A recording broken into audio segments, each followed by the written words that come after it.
All right, and we're live, Tiff. How good to see you. So good to be here. Exciting to start off the morning this way. I know it started off my afternoon here. So although the last time we saw each other, we were in the same time zone. We were in Florida just a week ago together, talking about what we're going to be talking about today, which is leadership and play. And I'm afraid now we're both in two different time zones, but both equally cold, right? You're in Chicago, right? Or no, where are you again? Chicago by way of Milwaukee. So I'm actually in Milwaukee today. I spend the 50% of my time in each city, though Chicago is home. But yeah, both places are cold. And, Yeah. I don't know why we choose that. I know, right? The winter's coming. Maybe that's this is in my organizational development training. We used to talk about our learning edge, and maybe for us to learn how to manage winters, that's part of our learning edge, right? So, and I'm actually hoping what we can do is both approach winters with a sense of play and also the conversation that we're going to be having. Because I think both can be work, can be tedious, cumbersome, cold, all those different things, just like our winters. But I'm hoping in our conversation together, we can start to figure out, and you can help us learn to understand how we can transform the winters of our work into something that's a little bit more engaging, perhaps a little bit warmer, perhaps a little bit more joyful. A Does little all bit that? more cozy. Yeah, I love a good analogy. So you are just wearing me up with all these. I'm going to repurpose them. I'll give you girl, credit. I am the queen of analogies. So I'll just come at you left and right with analogies, metaphor. I love them too. I actually think they're powerful. I actually think, I mean, in my training, that is a part of play. When I work with people, it's like, let's be creative and let's figure out how is this like that. But listen, why don't you, if you would, I'll introduce myself real quickly, and then I'll ask you to introduce yourself, and then maybe tell us a little bit about the work that you do and the premise that you have around the power of play. Does that sound good? Absolutely. All right on. So, hello, listener, viewer. Great to see you here, whether you're watching us live or you're seeing a recording of this. I am so happy to be talking with Tiff McDuffy, my new friend and colleague that I've loved speaking with and working with. So happy that I'm choking. I'm choking him up. I mean, he doesn't know what to do.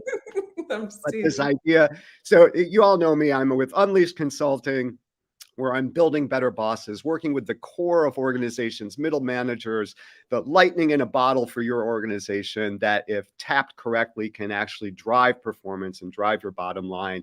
So I'm particularly in tune with how play and enjoyment and engagement work to drive and support and motivate my middle managers. So that's a little bit about me. Tiff, could you introduce yourself and tell us a little bit about what you do? Absolutely. So I'm Tiffany Gratton-Mcduffy. I'm the founder and CEO of She Plays Co. Really a performance and culture engagement organization dedicated to helping disrupt burnout, reimagine what success really means, and to tie tackling our people problems to our profit problems, Oh, understanding that when we focus on one or the other, we all lose, but we really need to merge the way that we look at our talent and our bottom line and how they can coexist. And so I use the power of play really as a tool to help rejuvenate and motivate your talent and your leaders so that with the emotional intelligence that they need to embody for themselves but also to lead others and really just to create and cultivate happiness at work. We spend so much time at work, yes, right? yes, And yes. with the great resignation and all these things looming and hybrid work, and like the problems are always being thrown at us. And so really just to say, like, how can the time that we spend at work be happier? How can we really be in tuned and mashing our core values with those of the organizations that we represent, and be happier and get the thing done. Do the Wow. thing. Yeah. So happiness, right? The dirty word of work and professionalism and all that, right? So it's, can you tell us a little bit more about what's the science, what's the logic of bringing play into a professional setting that I think the word is actually taboo with a lot of people. We don't talk about play when we're talking about work. The two shall never meet. Maybe you can help us understand why that's not the case. Really, I try to help people know that play is serious business, right? Yeah. Like play is not just for fun. And you're right. When I lead with play, a lot of my leaders are like, like fingers and ears. They're not interested until they really understand the science behind people being able to, number one, redefine what play really means. Huh. In the dictionary, it's defined as spontaneous moments of joy. And so if I told you that I wanted to help your people have more joy on the job, you wouldn't turn a blind, you wouldn't close your ears. And so really, play is not only just like the fun, the games that create communication and connection, but also a mindset of we're here to play and we're here to play to win. We want to create work-life play balance. It really means that we want to make sure that we're thriving in each and every scenario of our lives. And I will say this on behalf of leaders: before the pandemic, it was far more taboo. And so one of the things that has really grown from the pandemic was, that quarantine and isolation. You had everyone from, every walk of life figuring out, like, what can I do? How can I bring joy? How can I have more joy? Because our happy hours were gone, our gym was gone, our commute was gone. And so I have leaders who were, learning how to sew. Everybody bought bikes. How many pandemic puppies are there? People who were at home creating their own spa and sanctuary and really just finding, what lit them up in the midst of adversity. So the pandemic set the perfect gateway for this to be an acceptable conversation.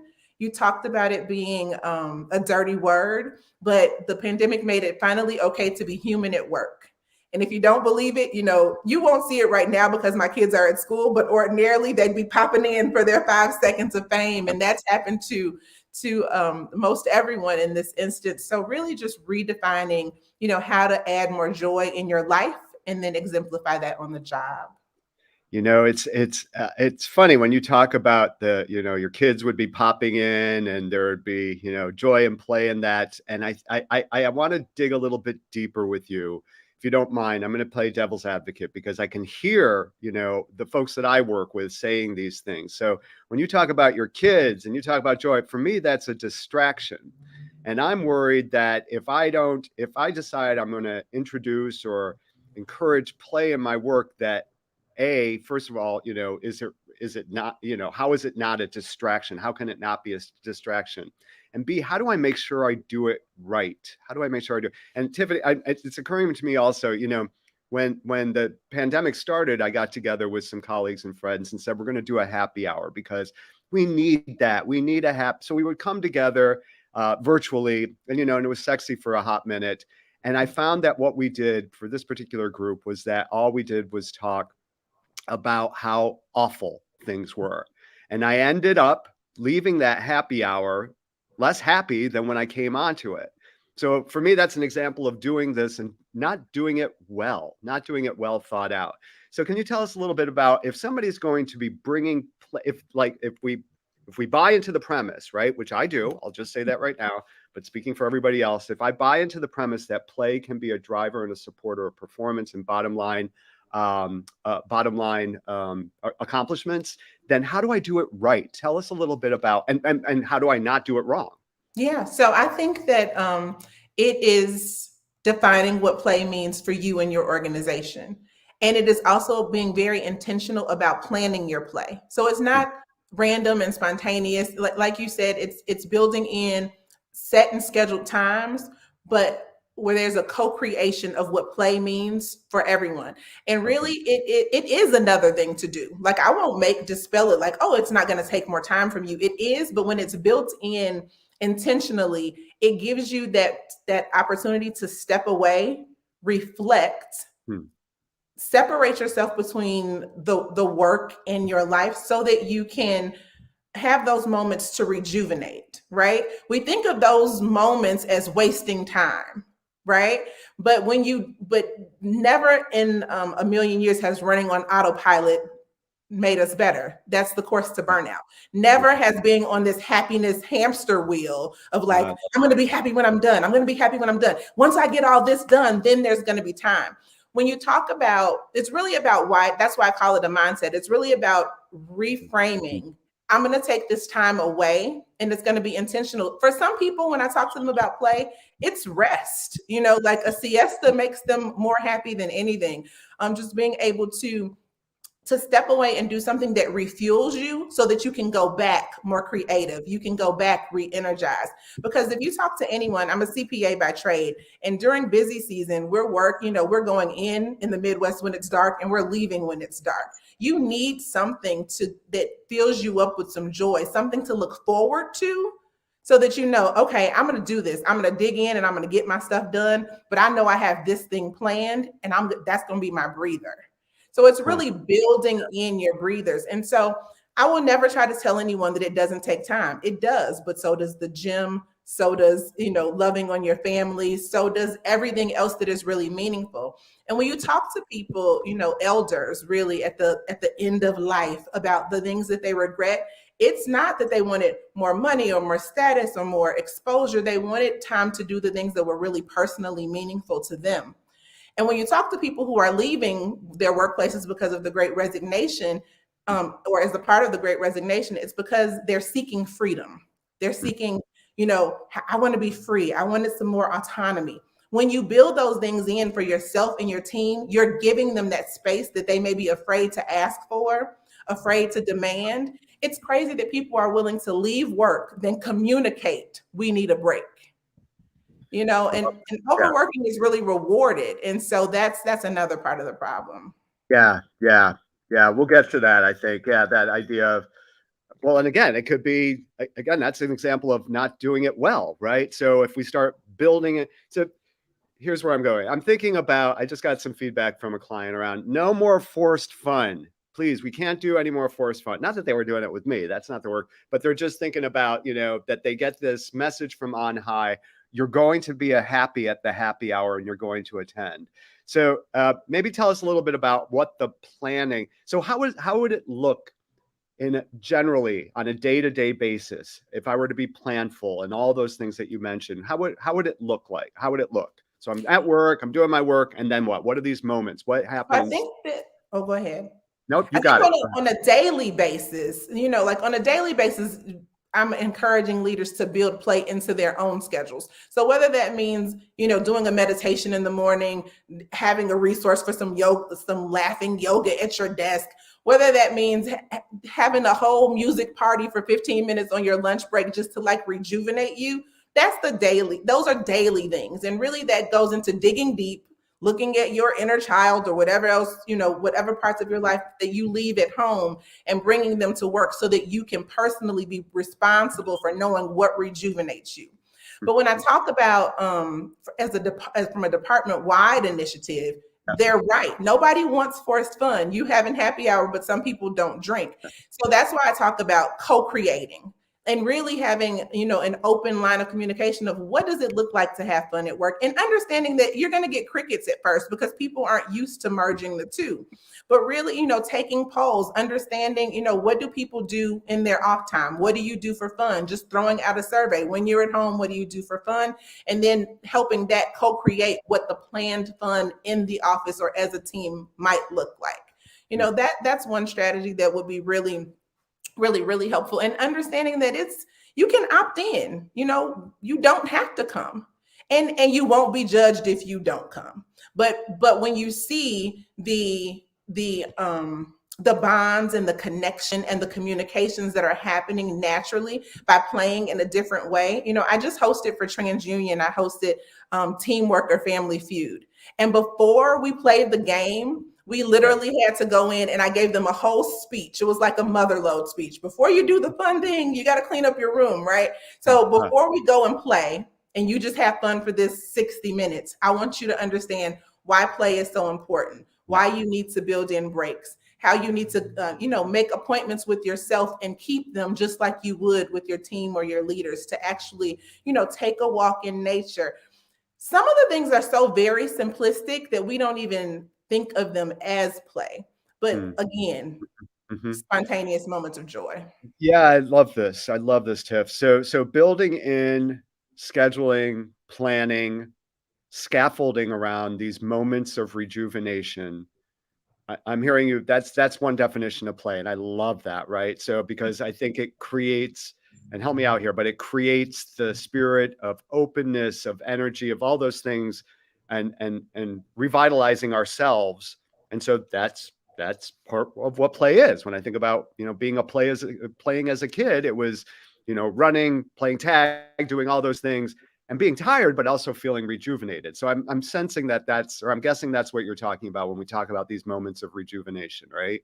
Absolutely. And then even as a leader, like, right, you're a playmaker for your team. If you think about the connection to sport, being a playmaker is that person who like looks at you're on the football field and you see this impossible situation and you got to go and score. So you're strategizing, you're being creative. You're trying to figure out who can I make this pass to? Who's best equipped to do this sort of job? Who thrives in this role? Who do I know is going to be able to push us to the end? And so really it's a state of mind of saying like, okay, we're going to go out and play, make happy hour, play Family Feud, do these things. But really, what are the connections that come from that? How many things do we learn about people in their personal lives that help them bring their whole selves to work, that bring a bond and a connection that we're not going to get just by sitting here and ticking and tying these financials, that we're not going to get by just, telling the policies and the compliance stuff, but really people are in play. They unfold who they are. There's a quote, you can learn more about a person in an hour of play than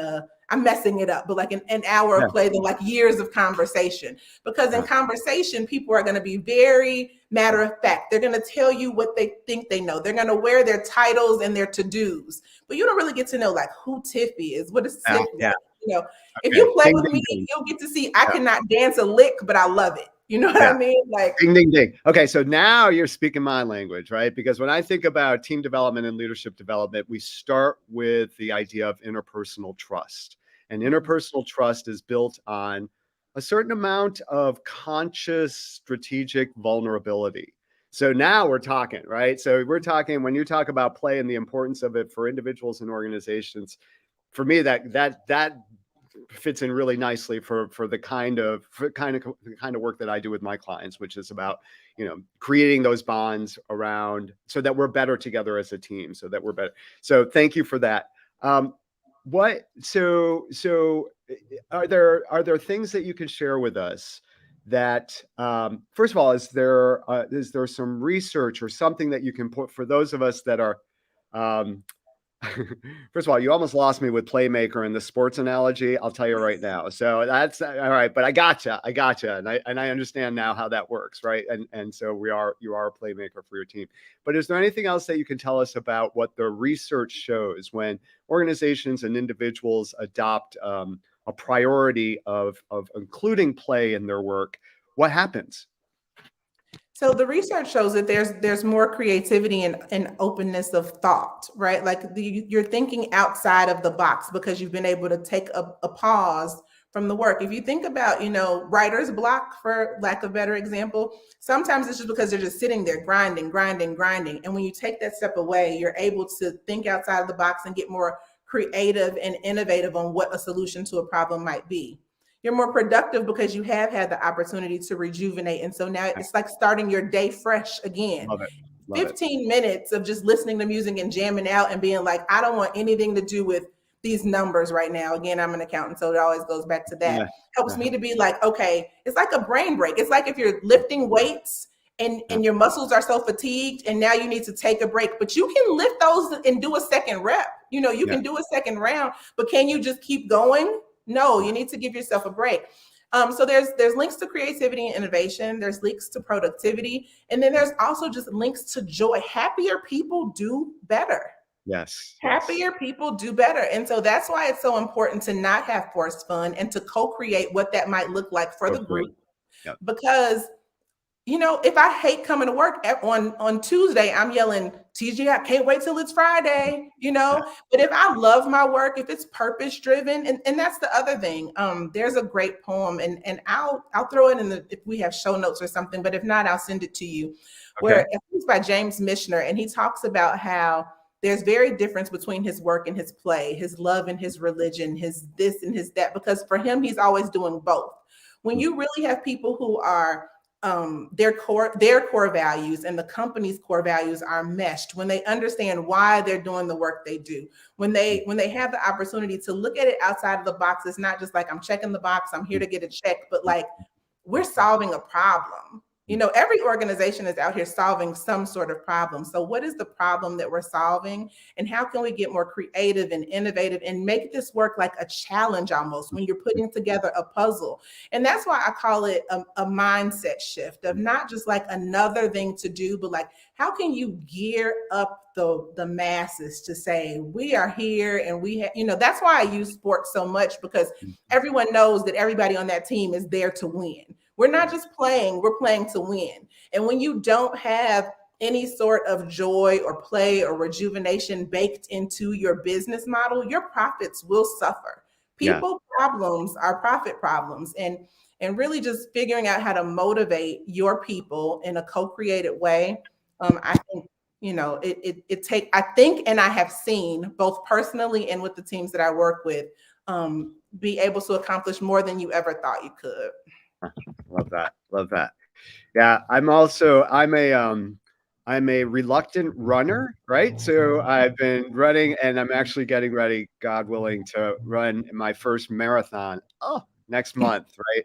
So, and it's been this really interesting process that I've learned from running. And the reason I'm telling you this is because there's something that you said really strikes me is, there's play is different for everybody, right? And so that idea of really kind of, as you say, going into your core values, ideally aligning with the organization, but even just my own, what does it mean, Danny, when you're running, which is work, for you to enjoy this? What is it? It's the mindset, it's the recognition, and finding the fun and the enjoyment in that. I feel like that's part of the secret sauce here with play is co-creating, yes, tapping into your own individual values, yes, and also reframing and figuring out how to reframe so that you are, and again, I'm really careful about these words because I'm afraid some people will be like, that has nothing to do with work, but how you're enjoying your work. Like, what does fun mean to you? And how can that be, as you said, as it's a business imperative, because you're leaving money on the table if you're not, right. You're not achieving the strongest bottom line, the strongest profit margin than you can when you don't include play. Am I getting that right? It's very true. And even when you think about kids who hate math class, right? Well, what are teachers doing? They're figuring out ways to turn math lessons into rap songs, and they're figuring out ways to use these poly spots on the ground in the gym so that the kids are now excited about doing the work. Now, is that, I can hear leaders saying, well, that's not my responsibility. You signed up for this job. You're here to do this job. You knew the job you had to do. Yeah. And so I'm not here to make it fun for you. And that's why I also encourage people to understand what joy and what brings them personal joy. It really is your personal responsibility to find the things that cultivate and bring joy in you. It really is your personal responsibility to do work that is purpose driven. It really is your if you're just there just to do this job and just to collect this check, it doesn't matter how much play they add in, you're never going to do better at it. Mm-hmm. And so really just like, that's why I say tying your core values to the company's or your team's core values is so important.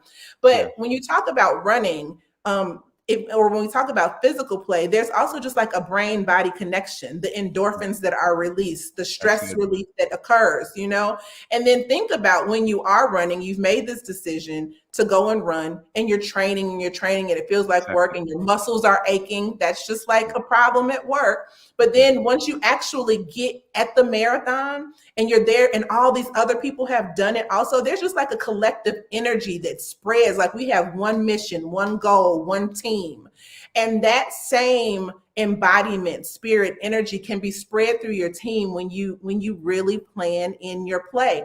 And so it's not just saying like, okay, every quarter we're going to do this fun thing, and now we took a survey and everybody agrees. But it's really saying like, we are on a mission. And that's why I use it to say tie into where you fit in the bottom line.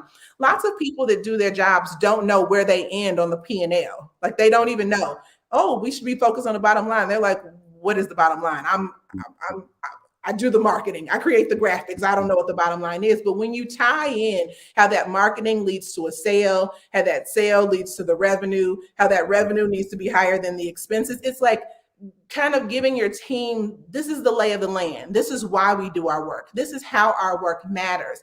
And so we're on a mission to be the best that do this in our industry. That's that play to win mentality that I'm talking about, that's almost more important than the 4 times a year that we're going to get together and do that, do this, that, or the other fun thing. Right. Love it. Absolutely love it. Yeah. I remember this is quite a while ago, but, oh, and I wish I could remember. There was a training, and it was a learning and development concept that came from the Seattle fish market. Do you remember this? There were 4 components that came up through the Seattle fish market. You're probably like, what the hell is he talking about? But there was and what they did, and I wish I could remember the author, but they captured the essence of why these guys who were fishmongers and they were, dealing with fish and selling fish all day, how they turned their work environment into something that was so much more profitable and so much more enjoyable. And they isolated 4 concepts. And of course, I can't remember them all, but one of them was play. And how they did it was they threw fish back and forth and all that. And it was actually really, it was an important concept years ago, but it strikes me that it's coming back. And it's this idea, part of it is, and help me out here, but not only aligning play with my core values, but aligning play with what brought me joy, what has brought me joy all my life. Right. So I'm thinking about, and I think about this all the time. Like, what did I like when I was doing, what I loved to do when I was a kid? I liked to play house. I know, but I loved it. Right. I loved to organize my little space and make my little cookies and and serve and clean and everything. And you know what I do now? I run my own business. And I feel like I'm playing every day in the same way, right? And I tried to do that at work too, when I worked within an organization. I think, it's about how do I engage with this in ways that spark me the way I was when I was a kid. They can still spark me as an adult. Yeah. Yes, absolutely. Yeah. It is. We get so grown or so important or so fancy or so smart or so recognize that we take away our permission to play. We're too to do that anymore. We don't do that anymore. Even in that same group that I'm talking about for TransUnion, they were having a ball playing this game. And then, so at some point we always take like a screenshot of the entire team, and everyone, when I said take a picture, they all gave me their headshot face. And then I'm like, okay, show me a fun face. And no one would do it. And so I had to tease them. And I said, oh, I forgot. You're too grown and too fancy. You make too much money. You're too much of a mom and dad. You don't make fun faces anymore. You're not fun. How dare I make you have joy? And they all just cracked up laughing. And they took off this shield, and they just like made the goofiest, silliest faces that they would do instantly at home. If you were with your family and your family said, let's take a selfie, and you took a real one, and then you said, let's take a silly face, you would totally do it. But it worked for you to be like, they're looking like, I'm not in the marketing team. I can't do that. I'm an accountant. I'm an actuary. I'm this. I'm professional. You're a person. You're a person before you're a professional. And so just really leaning into that is a major key for your own happiness, not just for your organizational happiness, because organizational happiness happens by a bunch of happy people, and happiness is an inside job. So yeah, just nice. Love it. So I want to wrap us up here. Thanks so much for your time and sharing your insights and strategies. I'm wondering, Tiff, can you share maybe so again, I work with the core of organizations, middle managers that are sometimes caught between a rock and a hard place. But what are maybe 2 or 3 or 4 things that they can do right now to really bring play into their work for themselves and for their people?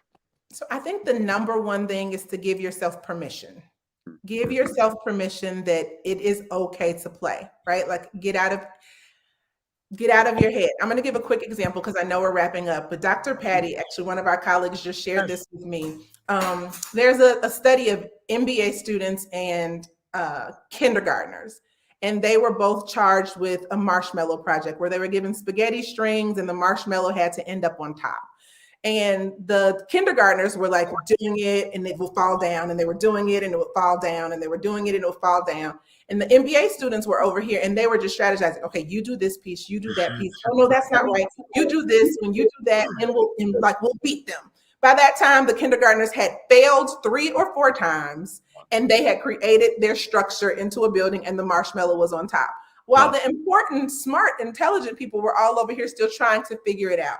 So the first one is give yourself permission. The second one is get out of your head, right?